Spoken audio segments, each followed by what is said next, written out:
Friends, இப்போ இருக்கிற கிளைமேட்டுக்கு நீங்கள் ஏதாவது சூப் குடிக்க நினச்சிங்கன்னா இந்த சூப்பை நீங்கள் ட்ரை பண்ணி பாருங்கள். ரொம்ப டேஸ்டியானது, அதே சமயத்தில் ரொம்ப ஹெல்த்தியானதும் கூட. இந்த கிளைமேட்டுக்கு ஏற்ற சூப்பரான ஹெல்த்தியான சூப் வந்து இன்றைக்கி செஞ்சு காமிக்க போகிறேன். இந்த சூப் செய்கிறதுக்கு ஒரு 3 சின்ன வெங்காயம் தோல் உரித்து எடுத்து வச்சுருக்கேன். 5 பல் பூண்டு தோல் உரித்து எடுத்து வச்சுருக்கேன். சின்ன துண்டு இஞ்சி ஒன்று எடுத்து வச்சுருக்கேன். இஞ்சி நிறைய சேர்த்துற வேண்டாம். நெக்ஸ்ட்டு பார்த்திங்கன்னா சின்ன சைஸில் ஒரு ப்ரோக்கோலி எடுத்து வச்சுருக்கேன். நல்லா ஃப்ரெஷ்ஷானதை பார்த்து வாங்கிக்கோங்க. இதை வந்து பார்த்திங்கன்னா இந்த மாதிரி கட் பண்ணிக்கோங்க. இதில் கொஞ்சமாக பார்த்திங்கன்னா மஞ்சத்தூள் ஆட் பண்ணியிருக்கேன். இப்போ இதில் கொஞ்சம் தண்ணியை கொதிக்க வச்சு இதில் ஊற்றிடலாம். இது வந்து பார்த்திங்கன்னா ஒரு 5 நிமிஷத்துக்கு நல்லா மிக்ஸ் பண்ணிவிட்டு ஒரு 5 நிமிஷத்துக்கு ரெஸ்ட்டில் விட்டுருங்க. ஃப்ரெண்ட்ஸ், இதில் பார்த்திங்கன்னா பூச்சிகள் வராமல் இருக்கிறதுக்கு ப்ரோக்கோலியில் வந்து கெமிக்கல்ஸ் வந்து ஸ்ப்ரே பண்ணியிருப்பாங்க. அதனால் வந்து இந்த மாதிரி நீங்கள் வந்து நல்லா தண்ணியை கொதிக்க வச்சு மஞ்சத்தூள் ஆட் பண்ணிவிட்டு அதுக்கு பிறகு 5 நிமிஷம் ரெஸ்ட்டில் விட்டுட்டு அதுக்கு பிறகு பார்த்திங்கன்னா நீங்கள் நல்ல தண்ணியில் வாஷ் பண்ணி அதுக்கு பிறகு நீங்கள் வந்து சமைக்கிறதுக்கு ஆரம்பிக்கலாம். நெக்ஸ்ட்டு ஸ்டவ் ஆன் பண்ணிவிட்டு ஒரு சின்ன குக்கர் ஸ்டவ்வில் வச்சுருக்கேன். இதில் வந்து பார்த்திங்கன்னா கொஞ்சமாக பட்டர் சேர்த்துருக்கேன். 1 டீஸ்பூன் அளவுக்கு பட்டர் சேர்த்துருக்கேன். நெக்ஸ்ட்டு 1 டீஸ்பூன் அளவுக்கு நல்லெண்ணெய் சேர்த்துருக்கேன். சப்போஸ் உங்கள்கிட்ட பட்டர் இல்லைன்னா நீங்கள் நல்லெண்ணெய் மட்டும் 1 டீஸ்பூன் நீங்கள் ஆட் பண்ணிக்கலாம். ஓகே, பட்டர் மெல்ட் ஆன பிறகு இது கூட பார்த்திங்கன்னா நம்ம கட் பண்ணி வச்சுருந்த இஞ்சி ஆட் பண்ணிடலாம். இஞ்சி வந்து நீங்கள் நிறைய சேர்த்திங்கன்னா கசப்பு தன்மை வரும். அதனால் வந்து சும்மா பேருக்கு ஒரு சின்ன துண்டு ஆட் பண்ணால் போதும். இதில் வந்து பார்த்திங்கன்னா நம்ம கட் பண்ணி வச்சுருந்த பூண்டு ஆட் பண்ணிக்கலாம். பூண்டை வந்து நல்லா குட்டி குட்டியாக கட் பண்ணி இதில் ஆட் பண்ணிக்கோங்க. அப்புறம் நம்ம தோல் வச்சுருந்த சின்ன வெங்காயத்தை ஆட் பண்ணிக்கலாம். பச்சை மிளகாய் பார்த்திங்கன்னா உங்களுக்கு காரம் வேணும்னா ஒரு கால்வாசி அளவுக்கு பச்சை மிளகாய் குட்டி குட்டியாக கட் பண்ணி ஆட் பண்ணிக்கோங்க. சப்போஸ் வேண்டாம் அப்படின்னா நீங்கள் ஸ்கிப் பண்ணிக்கலாம். இதை வந்து 1 நிமிஷத்துக்கு மட்டும் வதக்கி விட்டுக்கலாம்.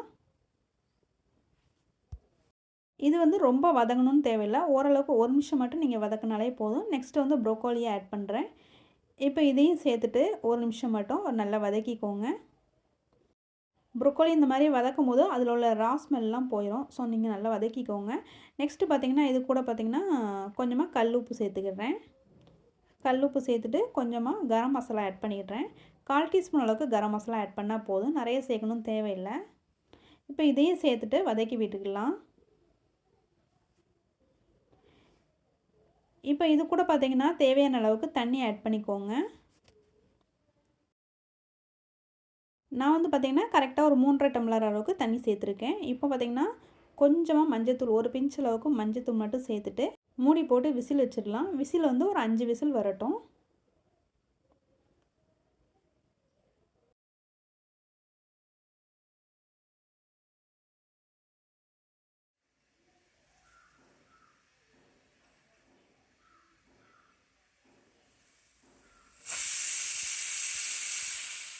ஓகே, இப்போ 5 விசில் வந்துட்டு குக்கரை ஓப்பன் பண்ணி பார்த்துக்கலாம்.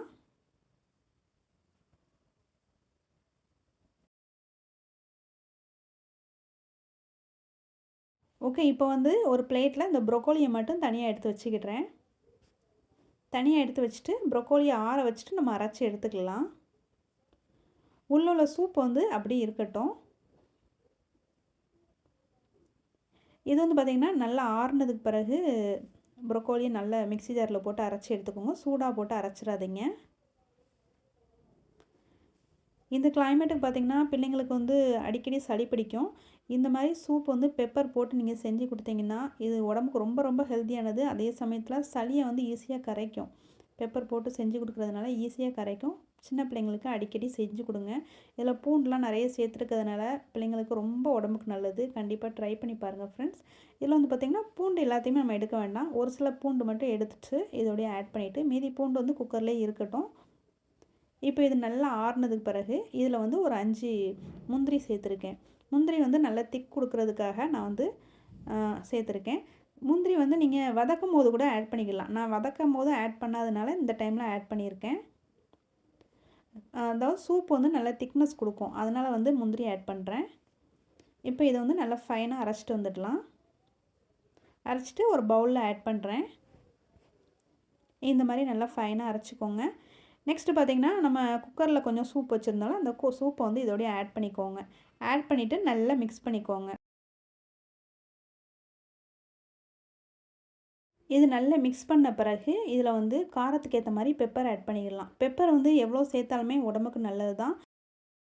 இதில் வந்து சூப் நல்லா திக்காக கிடைக்கணுங்கிறதுக்காக முந்திரி ஆட் பண்ணியிருந்தோம். சப்போஸ் உங்கள்கிட்ட ஃப்ரெஷ் க்ரீம் இருந்தால் கூட நீங்கள் வந்து முந்திரிக்கு பதிலாக ஃப்ரெஷ் க்ரீம் 1 டேபிள் ஸ்பூன் அளவுக்கு நீங்கள் ஆட் பண்ணிக்கலாம். ஓகே ஃப்ரெண்ட்ஸ், உங்கள்கிட்ட ப்ரொக்கோலி இருந்துச்சுன்னா இப்போவே ட்ரை பண்ணி பாருங்கள். காரசாரமாக சுட சுட இந்த டைமில் இந்த கிளைமேட்டுக்கு இந்த ப்ரொக்கோலி சூப் செஞ்சு குடிச்சிங்கன்னா அவ்வளோ உடம்புக்கு நல்லது. கண்டிப்பாக ட்ரை பண்ணி பாருங்கள்.